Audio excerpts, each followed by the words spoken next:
علیکم ورحمۃ اللہ وبرکاتہ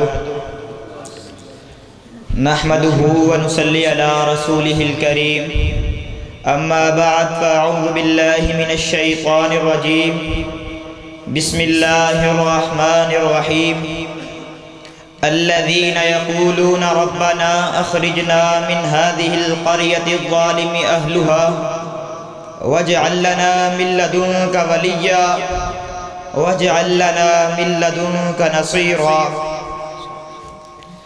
تپش سورج سے لو اور آسمان سے بجلیاں چھینو، تپش سورج سے لو اور آسمان سے بجلیاں چھینو، کفر کے ایوانوں میں بجلی برسانے کا وقت آیا، کفر کے ایوانوں میں بجلی برسانے کا وقت آیا، بڑک اٹھا ہے ہر طرف آتش نمرود کا شعلہ، انہیں پھر جذبہ ابراہیمی دکھلانے کا وقت آیا۔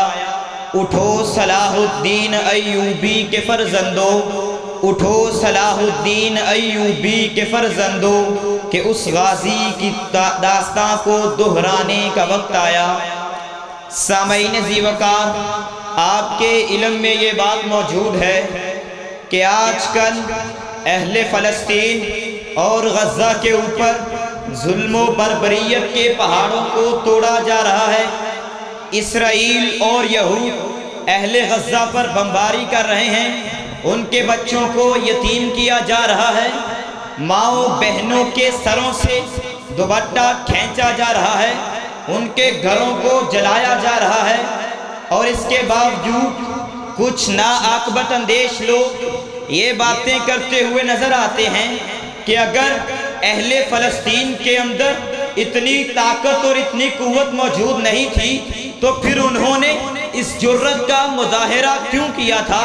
ان کو یہ پیغام دے دینا چاہتے ہیں کہ صحابہ کرام کی وہ مٹھی بھر عظیم جماعت کہ اگر جنگ پہ جانا ہوتا تھا تو اگر کسی کے پاس تلوار تھی تو بچانے کے لیے ڈھال نہیں تھی، اگر ڈھال تھی تو تلوار نہیں تھی، اگر تیر تھا تو کمان نہیں تھی، اگر کمان تھا تو چھوڑنے کے لیے تیر نہیں تھا، لیکن وہ لڑے، انہوں نے کفر کے ایوانوں میں توحید کا پرچم لہرایا اور وقت کی سپر پاوروں کی آنکھوں میں آنکھیں ڈال کر کے انہیں اللہ اکبر کا نعرہ سمجھایا۔ آج اہل فلسطین کی زندہ دلی، اہل فلسطین کا ان کے سامنے ڈٹ جانا، تمام عالم کے مسلمان بزدل حکمرانوں کے منہ کے اوپر تماچا ہے اور ان کے ضمیروں کو جھنجھوڑ کر انہیں یہ بات بتلائی جا رہی ہے کہ جب فلسطین اور غزہ کے اوپر تاریخ لکھی جائے گی تو یہ لکھا جائے گا کہ مصر کے پاس دریائے نیل تھا اور غزہ پیاس کی شدت سے مر رہا تھا، سعودی عرب اور متحدہ عرب امارات کے پاس تیل کے سمندر تھے اور غزہ کے ہسپتالوں میں ایمبولینس کے لیے ایندھن موجود نہیں تھا۔ یہ لکھا جائے گا کہ پاکستان، مصر، ایران اور ترکی کے پاس بڑی بڑی افواج موجود تھی، لیکن وہ ایک سپاہی بھی غزہ کے اندر نہیں بھیج سکے۔ یہ لکھا جائے گا کہ سعودی عرب نے اربوں ڈالر ناچ گانوں کے اور سینماؤں پہ خرچ کر ڈالے، لیکن غزہ میں روٹی نہیں تھی، غزہ میں پانی نہیں تھا۔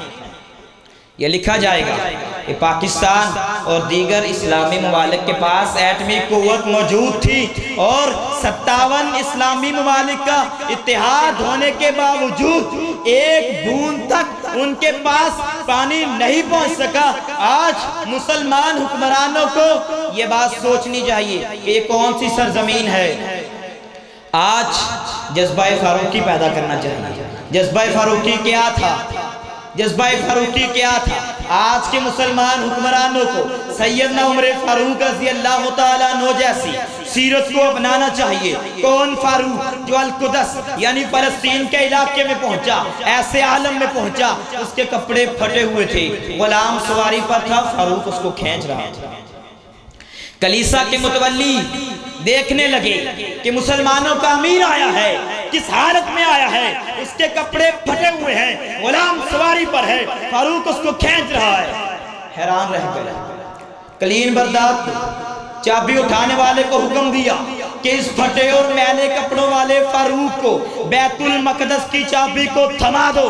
کہا کیا وجہ ہے؟ آج تک القدس کے علاقے سے کوئی ریشمی پوشاک پہننے والا، کوئی عبائے غرور پہننے والا چابی نہیں لے کے جا سکا، یہ پھٹے اور میلے کپڑوں والا فاروق کہاں لے کے چلا جائے گا؟ کہا ہم نے تورات اور انجیل کے صفحات میں دیکھ لیا ہے، جس کے ہاتھ میں بیت المقدس کی کنجی دی جائے گی اس کے کپڑے پھٹے ہوئے ہوں گے، اس کا گھوڑا مریم۔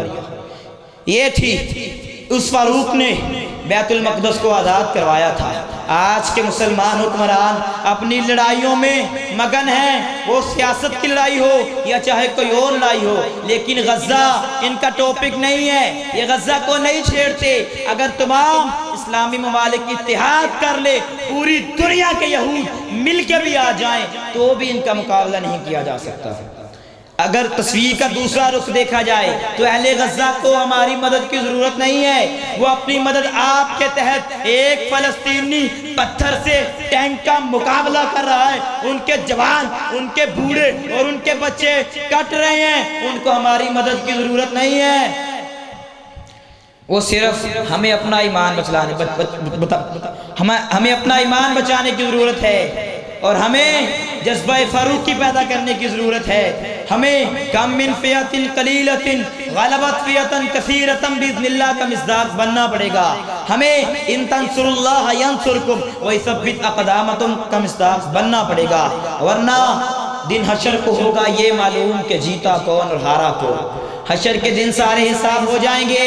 اہل غزہ نے مسلمان حکمرانوں کا گریبان پکڑ کے انہیں جھنجھوڑنا ہے، پھر پتہ چل جائے گا۔ اور آخر میں کتاب سادہ رہے گی کب تک؟ کتاب سادہ رہے گی کب تک؟ کبھی تو آغاز باب ہوگا، جنہوں نے بستی اجاڑ ڈالی، کبھی تو ان کا حساب ہوگا، کبھی تو ان کا حساب ہوگا۔ السلام۔